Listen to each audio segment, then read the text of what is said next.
377 के अधीन सभा पटल पर रखे जाने वाले मामले।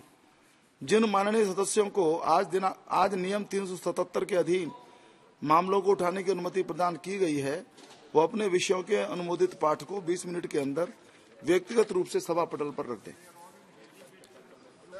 Now item number 29 to 31, Shri Nishikant Dubey ji. धन्यवाद सभापति महोदय। आज का दिन बड़ा ऐतिहासिक है सर। बड़ा बिल है। इस देश के 130 करोड़ लोगों को जिस बिल से राहत मिलने वाली है, जो बिल गांव, गरीब, किसान, महिला, बच्चे सबों को राहत पहुंचाने वाले हैं, उस बिल को लाने के लिए माननीय प्रधानमंत्री जी के प्रति हम आभारी हैं, माननीय गृह मंत्री जी के प्रति आभारी हैं कि उन्होंने बरसों बाद 163 साल बाद इस कानून को बदलने का फैसला किया। सुप्रीम कोर्ट में जब आप जाएंगे अध्यक्ष महोदय, तो वहां एक बड़ा अच्छा वाक्य है, यतो धर्मः ततो जयः। जहां धर्म है वहीं विजय। ये जो पार्लियामेंट है, ये पार्लियामेंट हमेशा जो सुदूर बैठा हुआ आदमी है, जो अंतिम व्यक्ति है, उसके लिए हम सभी सांसद यहां चर्चा करने के लिए आते हैं। और इसके लिए 2014 से, जब से माननीय प्रधानमंत्री जी प्रधानमंत्री बने हैं, उनका एकमात्र लक्ष्य यही है कि किसी भी परिस्थिति में अंतिम व्यक्ति तक न्याय पहुंचे। कल काफी इसके ऊपर चर्चा हुई सभापति महोदय। मैं आपको बताऊं कि अंग्रेजों ने 2 चीजें इस देश में दी। ये बड़ा विद्वान सदन है, सभी इसके जानकार हैं। जो रविशंकर प्रसाद जी ने जहां से समाप्त किया, वहीं से शुरू करना चाहता हूं सर। इस देश में मैकाले ने 2 चीजें थी। एक, मैकाले ने एक ऐसी शिक्षा पद्धति दी जिसमें कि हमारे बच्चे किस तरह से चपरासी हो सकते हैं, किरानी हो सकते हैं, कैसे अंग्रेजों की गुलामी के लिए वो अक्षर लिखा पढ़ी कर सकते हैं।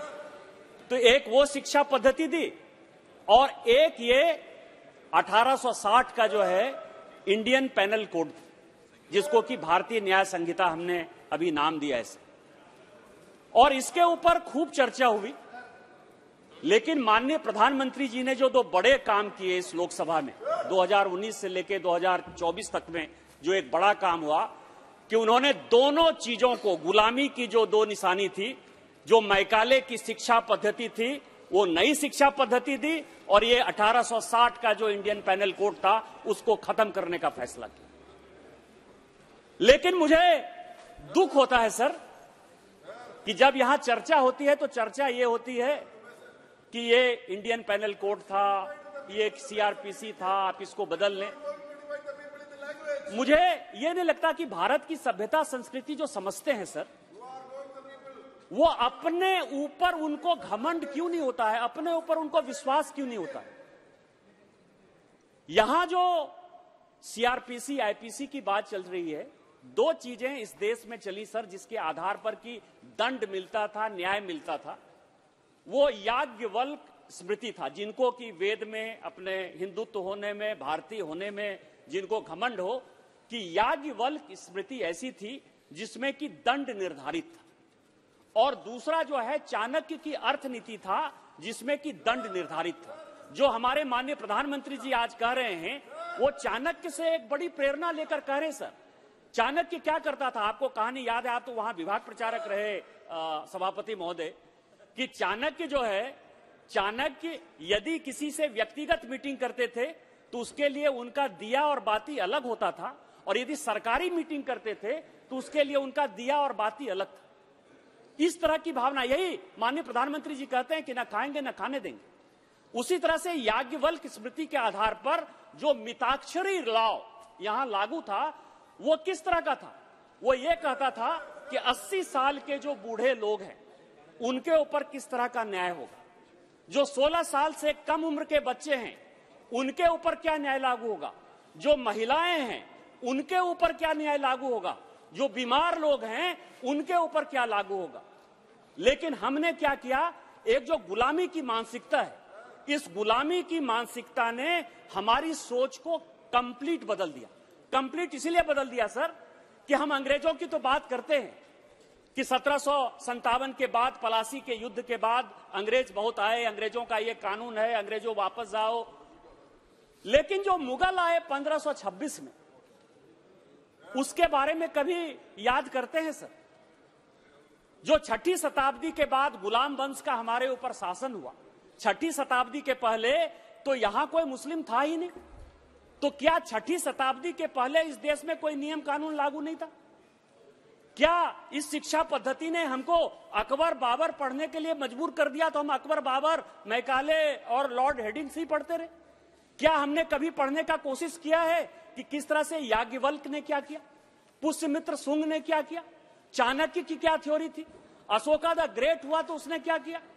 उसी तरह से उसके जो नियम कानून थे, क्या हमने इसके बारे में कभी सोचा? अध्यक्ष महोदय, तो मैं आपको यह बता रहा हूं कि माननीय गृह मंत्री जी ने 158 मीटिंग के अलावा हमारी ही सरकार, जिसको कि लगता है कि हमारी सरकार डेमोक्रेसी में बिलीव नहीं करती, बुलडोज करती है, अपोजिशन को सामने नहीं आने देती, उसके जानकारी के लिए मैं बता दूं कि हमारी सरकार में ही इतना दम था कि जिस बिल को हमने यहां इंट्रोड्यूस किया अध्यक्ष महोदय, और लगा स्टैंडिंग कमेटी में जाने के बाद कि इसमें और भी चेंजेस की आवश्यकता है, और स्टैंडिंग कमेटी ने, जिसमें सारे पॉलिटिकल पार्टी के लोग थे, उन्होंने जब कहा कि इस बिल को और बदलने की आवश्यकता है, तो उस बिल को हमारी सरकार ने वापस लिया और एक नए बिल के साथ हम आए, जिसमें कि स्टैंडिंग कमेटी के जितने भी रिकमेंडेशन थे उसको हमने जो है इंक्लूड किया। सर, जब स्टैंडिंग कमेटी में मैं गया तो 3 पुलिस अफसर, ब्रिजलाल जी जो इसके अध्यक्ष थे, और कल जो 2 लोगों का आपने भाषण सुना, इस एक्ट में क्या क्या चेंज हुआ है और क्या क्या अच्छा बात है मैं बताना चाहता हूं सर। सत्यपाल जी और बीडी राम, ये 3 जो है डीजीपी रहे, बड़े अपराइट अफसर हैं, इन्होंने बड़ी मेहनत की। कल इनके भाषण को भी सुना और मैं स्टैंडिंग कमेटी में जब था तब उसको सुना सर। ये लोग ये कह रहे हैं कि पुलिस को जो है अधिकार देना चाहिए, पुलिस के सामने जो एडमिशन आप लेते हैं, जो आप अपना बात कहते हैं, उसको जो है कोर्ट माना जाए, 164 का स्टेटमेंट माना जाए। लेकिन हमारी सरकार माननीय मोदी जी के नेतृत्व में, माननीय गृह मंत्री जी के नेतृत्व में, वो इतनी कमिटेड है, उसका कहना है कि ये आम लोगों की सरकार है, जनता की सरकार है, हम पुलिस राज नहीं लागू कर सकते। और इसलिए मैं ये बातें कह रहा हूं कि वो अपने पुलिस के नजरिए से बोलते हैं, मैं अपने व्यक्तिगत नजरिए से बोलता हूं सर। मैं गया चुनाव में, और ये सभी एमपीज को जानने वाली बात है कि जब मैं 2009 में चुनाव में गया तो मेरे ऊपर या मेरे किसी परिवार के ऊपर, ना नाना के तरफ से ना दादा के तरफ से, 7 पुश्त में एक भी केस नहीं था। 2009 में मैं जब ने नॉमिनेशन फाइल किया सर, तो 2009 में मैं कहता था कि मैं एक ऐसा कैंडिडेट हूं जिसके ऊपर एक एफआईआर नहीं है। मेरे सामने जो कैंडिडेट हैं उनके ऊपर मर्डर के, ट्रीजन के, लूटमार के, हत्या के, चोरी के, डकैती के सभी केस।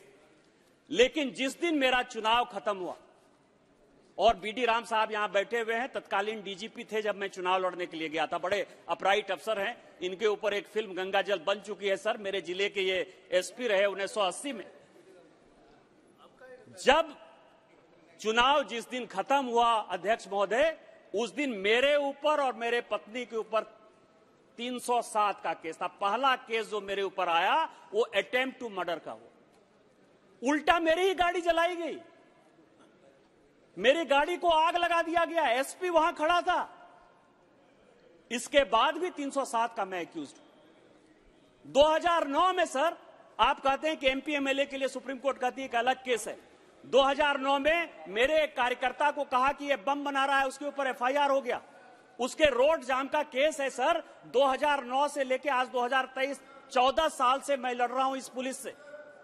एक एससी एसटी का केस है सर देवघर में, जिस दिन की मैं इंग्लैंड में मौजूद था पूरे परिवार के साथ। आप ये समझिए, उसके बाद भी कहा गया कि मैंने जाकर किसी को गाली दे दी। क्या इस तरह के चेंजेस नहीं होने चाहिए?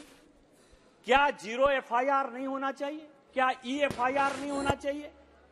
क्या पुलिस को जो है उस अधिकार से आम लोगों को बचाने के लिए, यदि इस एक्ट में माननीय प्रधानमंत्री और गृह मंत्री जी ने ये आमूलचूल परिवर्तन किया है, तो क्या आम जनता को राहत देने के लिए नहीं किया है? जिस पुलिसिया राज में सांसद तक सुरक्षित नहीं है, जिस पुलिसिया राज में कोई अच्छा आदमी, डॉक्टर, प्रोफेसर, इंजीनियर तक सुरक्षित नहीं है, क्या उसमें हम पुलिस राज बना देंगे? इसके लिए मैं माननीय प्रधानमंत्री जी का और गृह मंत्री जी का धन्यवाद देना चाहता हूं कि वो किसी दबाव में नहीं आए और ये पुलिसिया राज से जो है मुक्त करने का ये बिल लेकर आए। जब नाश मनुष्य पर छाता है, पहले विवेक बढ़ जाता है। ये विरोध क्यों? पूरा का पूरा अपोजिशन 2 वीक बड़े अच्छे से सांसद चलाता रहा। आज अपोजिशन के लोगों ने खुद ही ये निर्णय किया कि मुझे जल्दी से निकालो, मुझे जल्दी से निकालो। अभी भी जो ये 3-4 लोग हैं सर, जिस तरह से कागज फेंक रहे हैं, आपने कभी निर्णय सोचा कि इसके बारे में कि क्या कांग्रेस और उनके समर्थित पार्टियों का क्या उद्देश्य है? उद्देश्य यह है सर कि इनको कुछ नहीं करना है, क्योंकि इनको पता है कि मोदी है तो मुमकिन है, और मोदी इस तरह का काम करके चला जाएगा कि फिर इन लोगों को जो है वापस लौटने का कोई रास्ता नहीं होगा। आज मल्लिकार्जुन खड़गे साहब को जो है कल कैंडिडेट बनाया गया प्रधानमंत्री जी का। आप समझिए कि केवल लिप सर्विस किस तरह से कांग्रेस करती है और किस तरह का माहौल पैदा करती है। अंबेडकर जी को जिस कांग्रेस ने की हराया, योगेंद्र मंडल जी को बांग्लादेश पाकिस्तान भगा दिया, बाबू जगजीवन राम को कांग्रेस छोड़ने के लिए मजबूर कर दिया, आज उसके लिए मल्लिकार्जुन खड़गे नजर आते हैं। उनको यह लगता है कि यह बिल यदि आ जाएगा तो शेड्यूल कास्ट, शेड्यूल ट्राइब को फायदा हो जाएगा। उनको यह लगता है कि कालेलकर कमेटी के बाद भी हमने ओबीसी रिजर्वेशन नहीं दिया, मंडल कमीशन के बाद भी ओबीसी रिजर्वेशन नहीं दिया, ओबीसी के जो अध्यक्ष रहे सीताराम केसरी जी, उनको हमने बेइज्जत करके कांग्रेस से निकाल दिया, फिर भी ओबीसी जातिगत जनगणना की बात करेंगे तो ये ओबीसी मूर्ख हैं। उनको लगता है कि ये जो बिल आ रहा है इसमें ओबीसी को फायदा होगा, इसीलिए वो उसका विरोध कर रहे हैं। मैं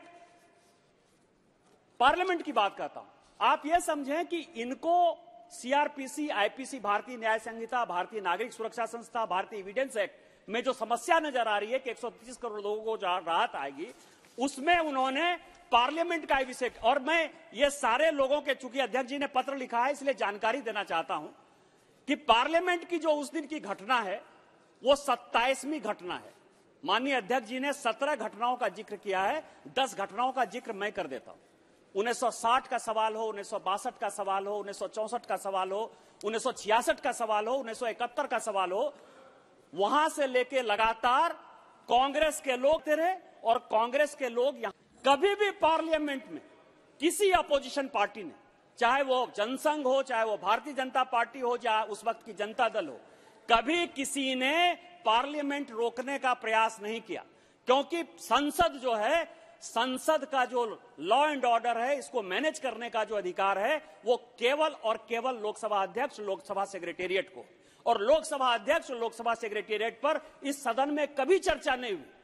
लेकिन पहली बार ऐसा है सर, क्योंकि यह बिल आ रहा था और यह बिल आम गांव, गरीब, किसान, महिला, दलित के सम्मान के लिए आ रहा था, इस बिल को किसी तरह से नहीं पास करें, इसके लिए ये विरोध की राजनीति कांग्रेस कर रही है और नहीं मुद्दे को वो मुद्दा बनाने की कोशिश कर रही है। ये इसका सवाल है सर। मैंने देखा डिसेंट, नोट ऑफ डिसेंट, जिसके ऊपर बहुत कम चर्चा हुई। आप मानसिकता समझ सकते हैं सर कि कांग्रेस और उसके अपोजिशन की क्या मानसिकता है। उन्होंने नोट ऑफ डिसेंट दिया है। नोट ऑफ डिसेंट उन्होंने 3-4 विषय पर दिया है इस बिल पर, जिससे कि आपको लगेगा कि वो विरोध क्यों कर रहे हैं। एक उन्होंने नोट ऑफ डिसेंट दिया सर कि ये जो भारतीय न्याय संहिता है, भारतीय नागरिक सुरक्षा संहिता है और भारतीय साक्ष्य बिल है, ये जो है हिंदी में है। नॉर्थ और साउथ का डिवाइड, मतलब देश को बांटने के लिए, पाकिस्तान और भारत के बांटने के बाद भी आज उनको खुशी नहीं है कि भारत यूनाइटेड है, भारत मजबूत है और माननीय प्रधानमंत्री जी के नेतृत्व में भारत आज विश्व की सबसे बड़ी ताकत बनने के लिए तैयार है। यह उनको मंजूर नहीं है सर। उन्होंने कहा कि यह हिंदी है। आप यह समझें सर ये जो पार्लियामेंट है, पुराना पार्लियामेंट, जहां से कि अभी हम लोग नए पार्लियामेंट में आए, जो नॉर्थ ब्लॉक है, जो साउथ ब्लॉक है, जो सुप्रीम कोर्ट की मैंने बात की कि यतो धर्मा ततो जय, या राष्ट्रपति भवन है सर, ये सारी बिल्डिंग अंग्रेजों ने बनाई, हमने नहीं बनाई सर। आज हम भले नए बिल्डिंग में आ गए, माननीय प्रधानमंत्री जी ने यह नया बिल्डिंग दिया। मैं चैलेंज करता हूं कांग्रेस के सारे मित्रों को कि जाकर एक बार दोबारा पढ़िए। 70 साल आप वहां गए होंगे तो केवल पैसा कमाने के लिए गए होंगे, आपने कुछ देखा नहीं होगा कि उसमें क्या लिखा हुआ है, पढ़ा हुआ है। सभी बिल्डिंग में केवल और केवल संस्कृत के श्लोक हैं सर, एक भी अंग्रेजी का कोई वाक्य नहीं है, एक भी बाइबिल का कोई वाक्य नहीं है, एक भी कुरान का कोई वाक्य नहीं है। तो क्या आप उस बिल्डिंग में जाकर नहीं बैठे? और हिंदी जो है, हिंदी कौन सी मानसिकता है सर? आज आप समझिए कि पूजा होता है कश्मीर से कन्याकुमारी तक, यदि आप जाइए तो कोई भी पंडित हो, चाहे वो तमिल बोलने वाला हो, तेलुगु बोलने वाला हो, मलयालम बोलने वाला हो, भोजपुरी कन्नड़ बोलने वाला हो, वो सभी संस्कृत में ही पूजा कराता है। और यही मानसिकता है सर कि उनको जो गुलामी की मानसिकता, भूलने की मानसिकता है, जिसके ऊपर मैं कह रहा था कि ये देश जो है मुगल काल से देश नहीं है, ये काल मुगल या अंग्रेजों के आने के बाद ये देश नहीं बना है। ये देश जो है 4 वेद, 13 उपनिषद और रामायण और महाभारत हजारों हजार साल से आया है। और उसी मानसिकता के साथ यदि आप बात करेंगे तो आपको यह समझ में आएगा कि यह जो विरोध आप कर रहे हैं वो गलत विरोध कर रहे हैं। दूसरा जो उनका विरोध है सर, उनका विरोध है कि लोगों को फांसी नहीं होनी चाहिए। क्यों नहीं फांसी होनी चाहिए? पोटा के कानून को आपने रोका, उसके आधार पर उसके बाद आप यूएपीए लेकर आ गए, उसके बाद आप एनआईए बना लिए। लेकिन आपको क्या लगता है कि इस देश में टेररिस्ट आ जाए, दाऊद इब्राहिम बम विस्फोट करके चला जाए, लेकिन उसको फांसी नहीं होनी चाहिए? ये कानून से फांसी। और आप कहेंगे कि अभी तक 6 लोगों को हमने फांसी दी है। कानून जो है सर, कानून केवल भय दिखाता है। कानून बताता है कि आप यदि गलत काम करेंगे तो आपको इतनी बड़ी सजा हो सकती है। इसमें कन्विक्शन कितना हुआ, फांसी क्या हुआ, ये आतंकवाद के खिलाफ जो इसमें हमने एक बड़ा कानून जो बनाया है सर, टेररिज्म को जो हमने डिफाइन किया है, टेररिस्ट एक्टिविटी को जो हम रोकने की कोशिश कर रहे हैं, इस कारण से उन्होंने नोट ऑफ डिसेंट दिया। नोट ऑफ डिसेंट का एक और अच्छा बात बताऊं सर, लोग कहते हैं आप दिग्विजय सिंह का नोट ऑफ डिसेंट देख लीजिए, अधीर चौधरी जी का नोट ऑफ डिसेंट देख लीजिए, रवनीत बिट्टू का नोट ऑफ डिसेंट देख लीजिए, तीनों ने अलग अलग नोट ऑफ डिसेंट दिया है। तीनों का लाइन, कॉमा, फुल स्टॉप सब एक ही है सर। यदि तीनों का लाइन, कॉमा, फुल स्टॉप एक ही था तो आप एक ही लेटर पर साइन कर देते, अधीर रंजन चौधरी के लेटर पर साइन कर देते और साइन कर देते साहब। लेकिन सबको अपना नाम लेना है, ये विरोध की बात है सर। इसी तरह से मैं आपको बताऊं कि दूसरा उनका विरोध है सर कि जो आउटसाइड में लोग हैं उनका कन्विक्शन कैसे होगा। अब दाऊद इब्राहिम 93 में बम विस्फोट करके चला गया, पाकिस्तान भाग गया। यदि वो हमारे यहां नहीं आ रहा है सर, बस 5 मिनट में जो है मैं खत्म करूंगा सभापति, मुझे पता है कि और भी बहुत वक्त है बोलने के लिए।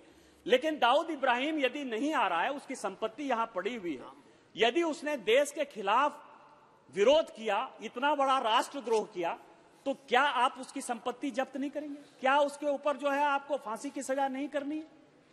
इसके लिए वो विरोध करते हैं। यदि विजय माल्या चला गया, नीरव मोदी चला गया, यदि वो चला गया और हमारे यहाँ के बैंक को जो है वो खाली खोखला करके चला गया, आम लोगों को परेशान करके चला गया, तो क्या आपको नहीं लगता कि उसको कन्विक्ट करें? वो कहीं यदि भाग गया तो उसको कन्विक्शन नहीं होना चाहिए? उसका विरोध है सर कि आप इस तरह का काम नहीं करिए, इससे एफडीआई नहीं आएगा, चीजें नहीं आएगा। मैं कल बता रहा हूं कांग्रेस की मानसिकता, हिंदी के विरोध की मानसिकता है, टेररिस्ट मानसिकता है, आउटसाइड इंडिया में जो लोग रहते हैं, ये उन्होंने नोट ऑफ डिसेंट में दिया है सर। मैं कोई नई बात आपको नहीं बता रहा हूं। दूसरा सवाल है, कई एक लोगों को मैं जानकारी दे दूं कि ये सरकार ऐसी है जो आम लोगों के लिए चिंतित है। हमारी तरफ से भी वक्ता बोलते रहे काफी कि अडल्ट्रेशन पर यह होना चाहिए, आंदोलन पर यह होना चाहिए। कई एक एक्ट ऐसे हैं जो स्पेशल एक्ट, एडल्ट्रेशन का अलग से एक्ट है, उसमें फांसी तक की सजा है, आजीवन कारावास की सजा है। इसीलिए आईपीसी में यदि ये धारा इस तरह से है तो इसमें आपको भारतीय न्याय संहिता में बहुत परेशान होने की आवश्यकता नहीं है सर। और चौथा जो उनका विरोध है सर, जो मेन विरोध है, कि पुराना ही बिल है, उसको कट पेस्ट करके जो है हमने डाल दिया। अब आप ये बताएं कि आजादी का ये 75 साल है, हमारे पहले भी यहां सांसद होते रहे, इस पार्लियामेंट में किस तरह की चर्चा होती है सर? किसी को रोटी चाहिए, किसी को कपड़ा चाहिए, किसी को मकान चाहिए, किसी को स्वास्थ्य चाहिए। उसी तरह से महिलाओं के ऊपर यदि जुर्म होगा तो क्या सजा होनी चाहिए, गैंग रेप होगा क्या सजा होना चाहिए, टेररिज्म का होगा क्या सजा होना चाहिए। मैं आपको बताऊं कि कोई और भी अलग बातचीत हो सकती है क्या सर? हो सकती है। आर्म फोर्सेस के साथ हमारा बिहेवियर कैसा होना चाहिए, एडल्ट्री के साथ हमारा बिहेवियर कैसा होना चाहिए। हम 377 और एडल्ट्री के खिलाफ हैं। और मैं आपको बताऊं कि जो सुप्रीम कोर्ट ने यतो धर्म ततो जय की बात कही, तो उन्होंने जय की बात नहीं की, धर्म की तो बात ही नहीं कर रहा है। कोई भी धर्म जो है एडल्ट्री को और 377 को जो है अननेचुरल सेक्स को बढ़ावा नहीं देता है। सुप्रीम कोर्ट ने जो भी किया वो गलत किया और सारे लोगों ने आग्रह किया है, सरकार जो भी होगी सरकार बातचीत करेगी। लेकिन मैं आपको बताऊं कि रोटी कपड़ा मकान स्वास्थ्य ही जब मेन विषय है, तो कोई भी यदि सजा देनी होगी, मर्डर का जो सजा होगा, रेप का जो सजा होगा वो बराबर होगा। तो उसके लिए आप कहेंगे कि हमने जो है पुरानी बोतल में जो है नई शराब डाल दी या नई शराब जो है पुरानी बोतल में डाल दी।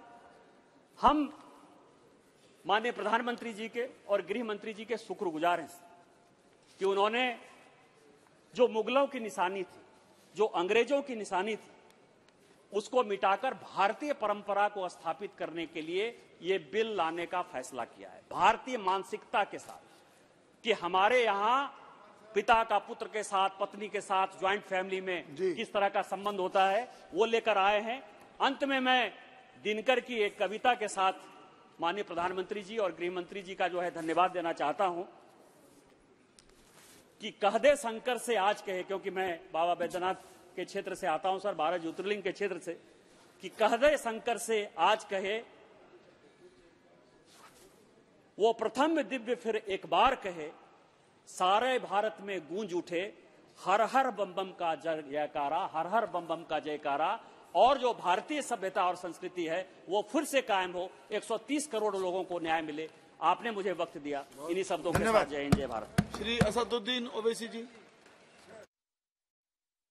चेयरमैन